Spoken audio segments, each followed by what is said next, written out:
Okay, hello everyone. It's Investors Awareness Week, and today we're going to see how a healthy, balanced diet is the same as a well diversified investment portfolio. And today we're here with the head of strategy of Stack Wealth, Mr. Siddharth.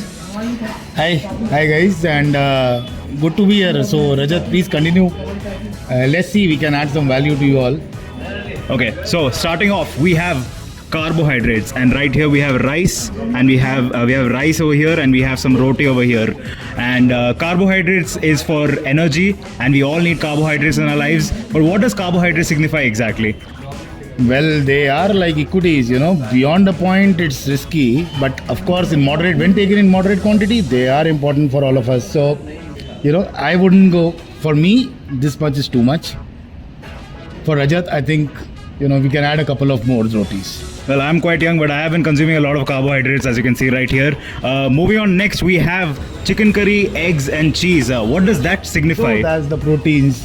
Proteins are like bonds, which are giving very stability to the portfolio, to our investment lives, and we do require them in good quantities to bring more stability, to our overall asset allocation. We'll talk about it more. So essentially, if you're going to the gym, you need to invest in bonds. That's what that means. Yeah. Coming up next, we have onion and we have a potato.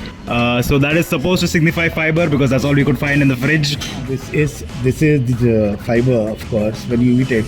But if you talk in terms of asset allocation, of course, they are most important for a long-term well-being of any individual, like fibers are. And of course, for any portfolio, they are imperative. You must have fibers in your portfolio. So, but what would fibers signify as an asset in your opinion?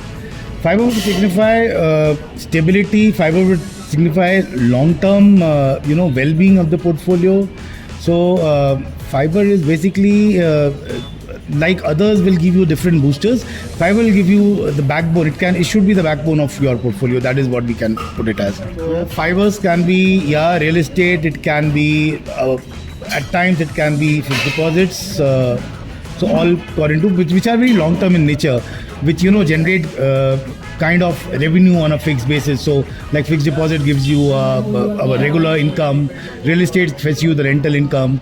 So fibers will fetch you that kind of a stable long term investing and a cushion to your entire portfolio. Well, I don't really like eating vegetables that much, so I don't know if I'm going to be investing in fiber that much. Okay, last thing we have are vitamins and supplements. What does this signify? Well, I knew Rajat you will bring this out because I've seen you having this off and on. Well, these are mostly for these are like you can compare it with cash equivalents. In terms of portfolio, these are like cash or something which can be immediately converted into a cash, like a bank savings account, deposit, or something in the liquid funds and mutual funds. So therefore, any kind of immediate exigency or emergency or kind of any expenditure that comes your way, this will be very useful. So you should have a component, perfectly allocated to cash and cash equivalents. So these are the minerals, vitamins and minerals in your diet.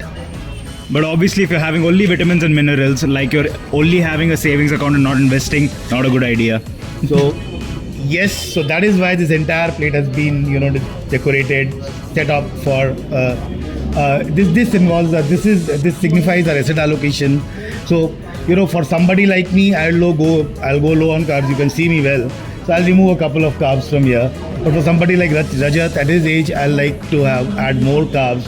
Somebody wherein I require less of bonds, so I'll remove a couple of proteins from here. But in somebody like my age, I require more of proteins. So of course, Rajat didn't bring much, but I'll add a chicken here. So that's how it is. All right, thank you, Siddharth. We learned a lot today.